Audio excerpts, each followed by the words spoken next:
Buongiorno ragazzi e benvenuti in questo nuovo video. Oggi siamo finalmente qui dopo tanto tempo in un nuovo episodio delle gang americane. E per di più siamo in una nuova season di Rewake, perché è iniziata praticamente un paio di settimane fa. Ed oggi non voglio soffermarmi su un singolo artista o una singola storia, ma voglio parlarvi di una delle zone più violente e pericolose di tutta l'America. Oggi infatti andiamo nello stato della Florida, ossia quella penisola a sud-est degli Stati Uniti, famosa nel rap per Kodak Black, XXXTentacion, ultimamente YNW Melly, ma anche Hot Boy o Glock 9, ma più precisamente voglio andare a Jacksonville, conosciuta anche come la capitale degli omicidi, e che spesso sentirete chiamare anche Duval County, essendo praticamente due contee unite in una. Comunque sia, da Jacksonville stanno uscendo un sacco di artisti, da Spot and Gotten, Nardo Wick, che ultimamente ha fatto un video con Cole Bennett che ha veramente spopolato, Spina Benz, Woppa Widda Choppa, Lil Poppa e tantissimi altri con nomi assolutamente discutibili, ma perché in generale lo stile dei rapper della Florida è conosciuto per essere eccentrico, soprattutto sono conosciute le loro particolari acconciature, pensate solo che a Kodak Black. E parlando invece di gang e violenza, è una città violenta Jacksonville fin dagli anni 90, da GDs, Crips, Bloods e anche gang latine come gli MS-13. In generale il Police Department ha individuato più di 30 gruppi in tutta questa città, che comunque è una città molto grossa. E nel 2020, pensate, sono stati registrati 1500 rapine, 500 stupri e circa 100 omicidi. Anche perché un fatto particolare della Florida è che le armi qui siano legali e soprattutto facilmente acquistabili, infatti è il secondo stato dopo il Texas con più armi registrate. Però tornando a noi, nell'ultimo paio d'anni sono diventate virali, comunque tutto in tempi recenti, due canzoni che praticamente hanno reso mainstream un beef violentissimo e con un sacco di morti, ossia la faida fra i due set della Florida, KTA ed ATK. Spiegheremo meglio a breve, ma sappiate che entrambi i due gruppi hanno rispettivamente un rapper famoso, diciamo così, ossia Young Gnaze e Julio Fulio, che ormai rimane solo Fulio. Il tutto diciamo che è iniziato a diventare virale a marzo con una canzone che fra meme e video spezzoni avrete sicuramente sentito, ossia Who I Smoke, traccia appunto di Spina Benz, Woppa Widda Choppa, Young Gnaze e Fast Money Goon, il cui titolo è traducibile in Chi uccido, perché effettivamente non fanno altro che elencare tutte le persone che la loro setta ha ucciso.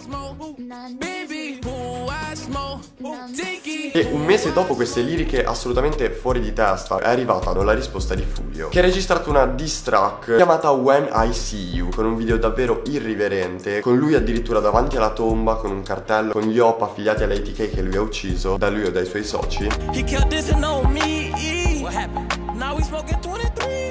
E quindi, come dicevamo, Fulio e Young Gnaze hanno reso praticamente famoso questo beef fra i due set ATK e KTA a Jacksonville. ATK sta per Attack Aim to Kill, oppure Ace to Kill, proprio perché è un gruppo fondato da Youngin Ace. Like I got a label, ATK.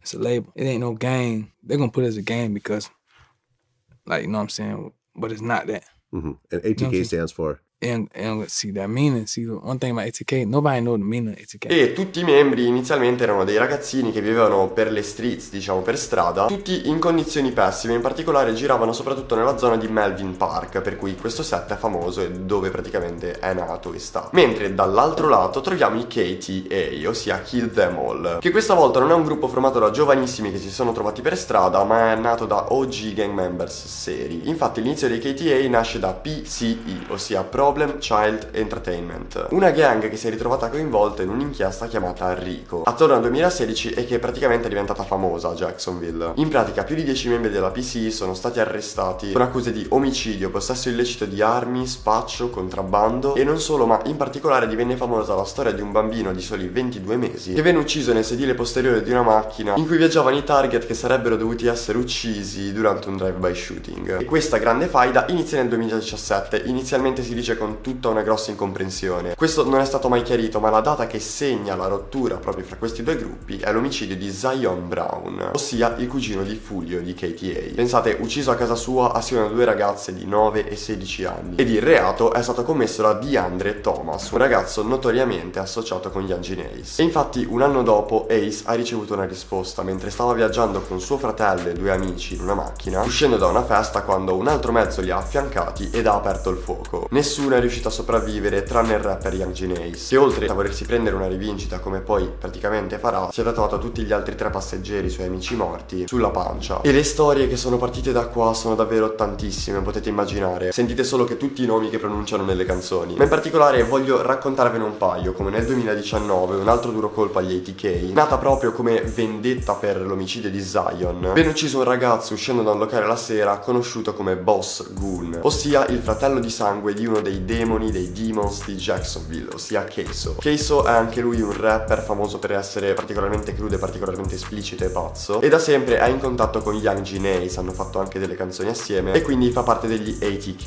E quindi, come è facile immaginare, poco tempo dopo Queso, Young Jean Ace e praticamente gli ATK hanno cercato vendetta, uccidendo Bibi Osama, un ragazzo di 16 anni a cui Fulio ha anche dedicato una canzone che ha aiutato ancora di più questa faida a diventare famosa, raggiungendo milioni di visual su YouTube. E poco tempo dopo, sempre a causa dell'omicidio di Boss Goon, il fratello di Queso, è stato ucciso un altro ragazzo, Lil Buck, ancora più recentemente nel 2020. E pensate che i 2 shooter coinvolti nell'omicidio di Lil Buck vennero ripresi a scappare da un backyard, quindi praticamente da un cortile nel retro, e 8 mesi dopo Queso e suo padre sono stati arrestati con accuse di omicidio. E da qui le cose, oltre davvero a sfuggire di mano, degenerare, hanno preso una piega creepy ma interessante, ossia le canzoni. Come vi citavo all'inizio, Who I Smoke o When I See You, che diciamo sono un po' le canzoni fondamentali, ma anche solo che BB Story. Oltre a questi nomi che sono anche abbastanza famosi come canzoni, ci sono certe storie che hanno addirittura messo in certi casi in difficoltà molti artisti, anche dal punto di vista legale ovviamente, perché la polizia ovviamente vede i video dei rapper. E in particolare c'è la storia di Corbin Johnson, affiliato agli ATK, quindi Young Jean Ace, che venne ucciso dopo essere stato rapito a soli 18 anni e venne visto dalla madre per l'ultima volta prima di sparire per un anno intero ed essere ritrovato appunto solo il corpo un anno dopo in un sacco in un bosco. Ovviamente il corpo era ormai praticamente decomposto, e Fulio dopo il ritrovamento ha fatto una canzone, ossia Beatbox Remix.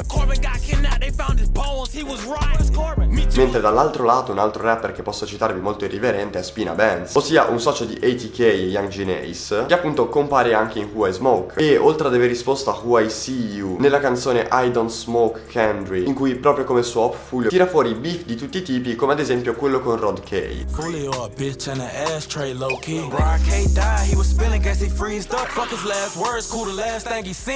Ossia un rapper che magari avete anche sentito, socio di Julio Fulio, che venne colpito in un parco da colpi di arma da fuoco assieme ad un altro ragazzo, e nonostante i 12 paramedici, tra l'altro 12 paramedici che vengono anche citati nella canzone Who I Smoke, nonostante tutti questi paramedici non è riuscito a farcela il giorno dopo, venendo quindi a mancare.